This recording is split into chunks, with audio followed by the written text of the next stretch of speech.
A teoria das relações humanas, ou conhecido como Escola Humanística da Administração, ela surgiu nos Estados Unidos, como consequência das conclusões da experiência de Hawthorne e desenvolvida por Elton Mayo e seus colaboradores.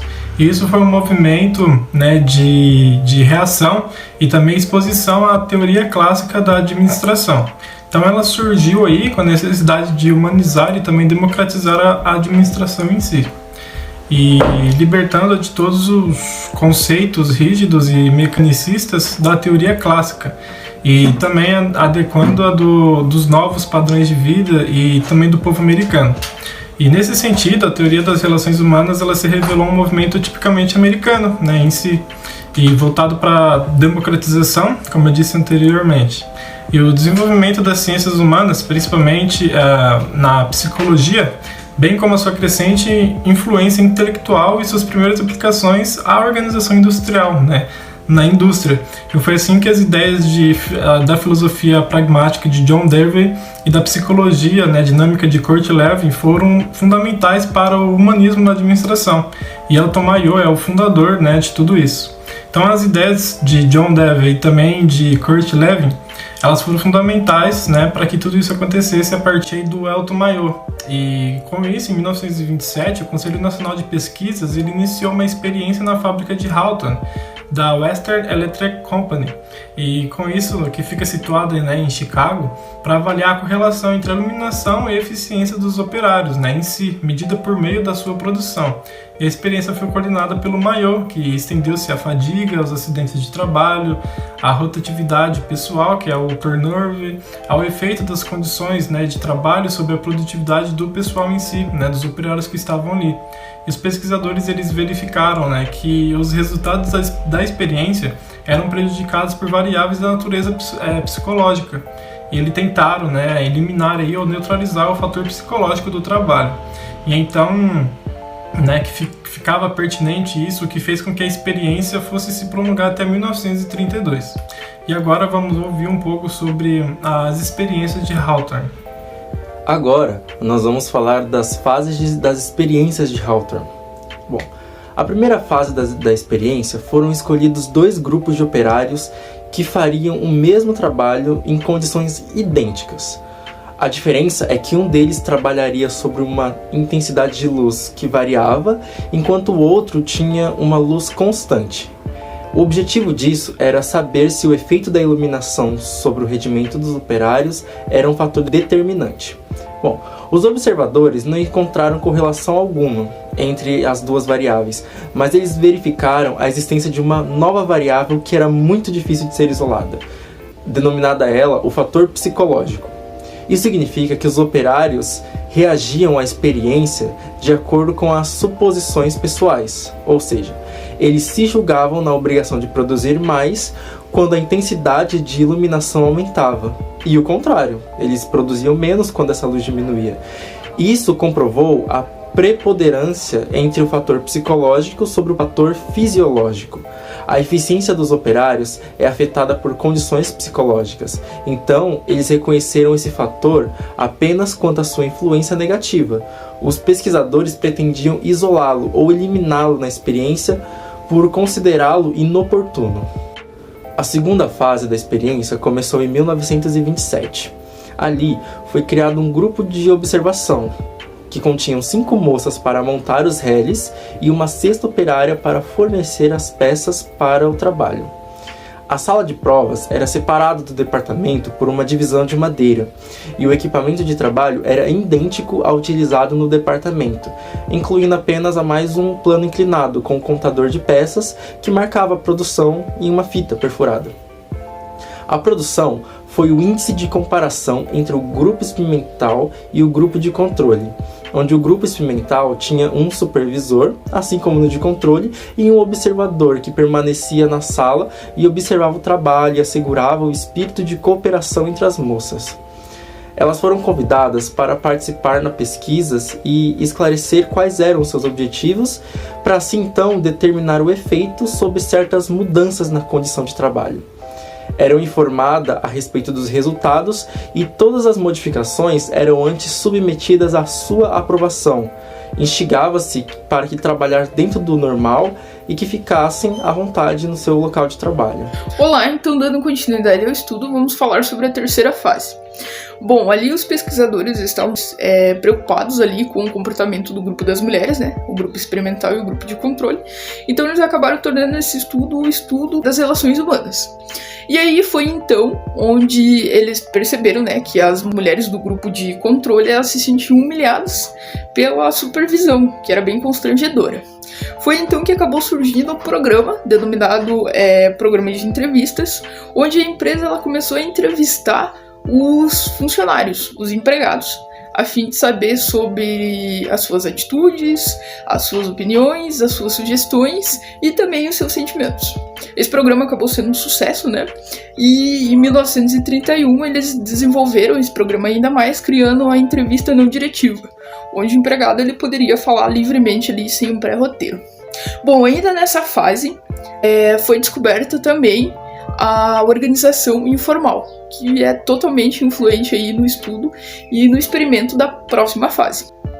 Bom, então falando dessa próxima e quarta fase, né, a fim de saber sobre essa organização informal, foi realizado um estudo onde foi selecionado ali um grupo de pessoas que ficou em uma sala especial. Essa sala especial ela tinha as mesmas condições de trabalho ali do departamento, porém a diferença é que contava com um observador do lado de dentro da sala e um entrevistador do lado de fora que entrevistava esse grupo. Então, ali com o tempo, esse observador ele foi percebendo que as pessoas da sala, elas criavam algumas estratégias ali dentro da linha de produção e como elas iam produzir. E aí ele também percebeu que elas tinham uma uniformidade nos sentimentos e surgiu uma solidariedade em grupo, o que marca justamente o que é a organização informal, porque a organização informal é a união desse grupo. E aí, também devido a esse fator, né, justamente por essa união, ele também percebeu que começou a surgir certas punições. Então, aquelas pessoas que, querendo ou não, né, ali de certa forma, acabavam vindo a prejudicar o grupo, elas eram punidas, né, por esse grupo, elas sofriam algumas punições simbólicas. Então, a experiência de Hawthorne possibilitou o delineamento dos princípios básicos da Escola das Relações Humanas. E ele concluiu que, primeiro, o nível de produção ele não é determinado pela capacidade física ou fisiológica do empregado, mas sim por normas e padrões sociais. Então, a capacidade social do trabalhador ela determina a sua competência e eficiência, e não a sua capacidade de executar movimentos eficientes no tempo determinado. Portanto, quanto mais integrado socialmente o grupo estiver, maior será a disposição em produzir. E de nada adianta um trabalhador com boas condições físicas se ele não estiver integrado socialmente, pois a sua eficiência será afetada pelo seu desajuste social. Além disso, também, Hawthorne concluiu que o comportamento do indivíduo ele é totalmente influenciado pelo grupo. Então, o trabalhador ele não age ou reage como indivíduo isoladamente, mas sim como membro de um grupo, que tende a, se ele fugir das normas ou padrões do grupo, tende a sofrer punições sociais ou morais a fim de se ajustar ao grupo. E também, Hawthorne concluiu que o comportamento dos trabalhadores está relacionado a normas e padrões sociais. Então, por exemplo, se um operário ele produz muito mais ou muito menos que o determinado, ele tende a perder o respeito e consideração dos colegas. E cada grupo, ele cria suas próprias expectativas e padrões em relação à administração. E eles definem um bom colega como aquele que se ajusta e segue as normas e padrões do grupo. E um mau colega, aquele que se afasta das normas. Agora vou dar continuidade sobre a experiência de Hawthorne. Enquanto os clássicos ele se preocupavam com os aspectos formais da organização, como autoridade, responsabilidade, especialização, estudos de tempos e movimentos, os princípios gerais de administração e a departamentalização. Os autores humanistas eles se concentravam nos aspectos informais da organização, como grupos informais, comportamentos sociais dos empregados, crenças, atitudes e expectativa. e principalmente a motivação.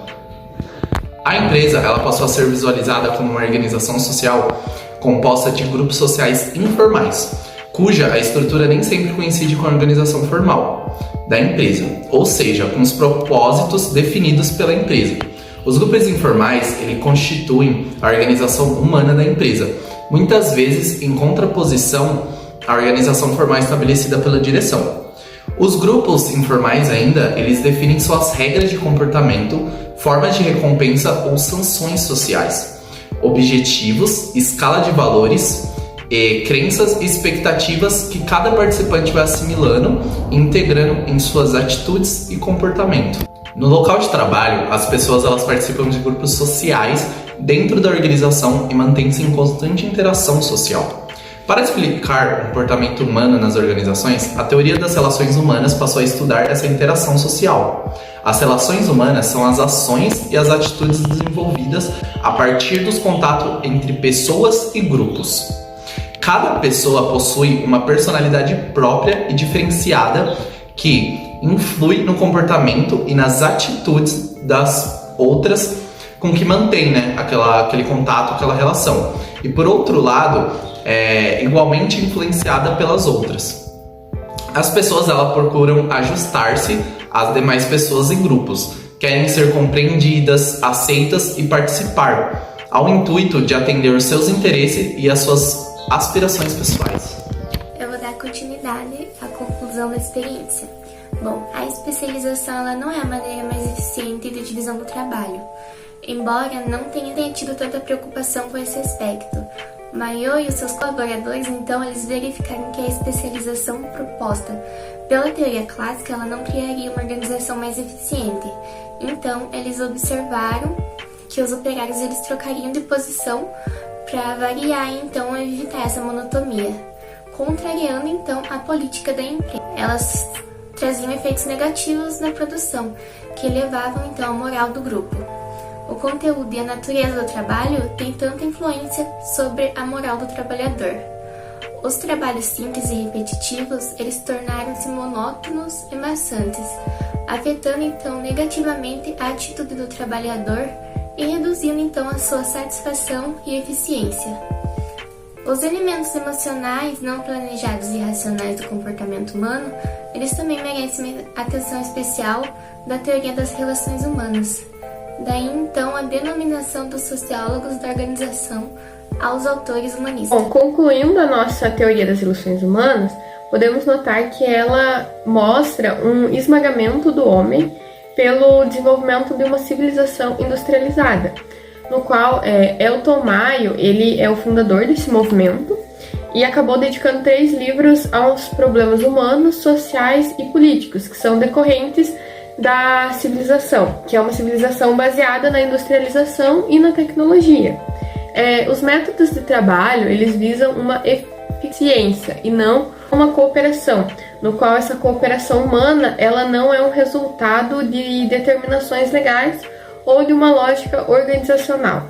Mayo defende os pontos de vista, que são o trabalho é uma atividade tipicamente grupal, que o operário não reage como um indivíduo isolado, mas como um membro de um grupo social, que a tarefa básica da administração é formar uma elite capaz de compreender e se comunicar com chefes que são democráticos, persuasivos e simpáticos, que passou-se de uma sociedade estável para uma sociedade adaptável, mas a sua habilidade social ela acabou sendo negligenciada.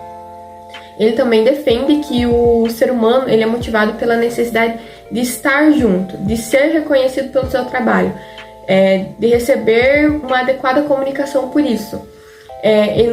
E diante disso ele se contrapõe à afirmação que Taylor fazia, de que a motivação básica do empregado é apenas salarial, a fim de usufruir de uma remuneração mais elevada.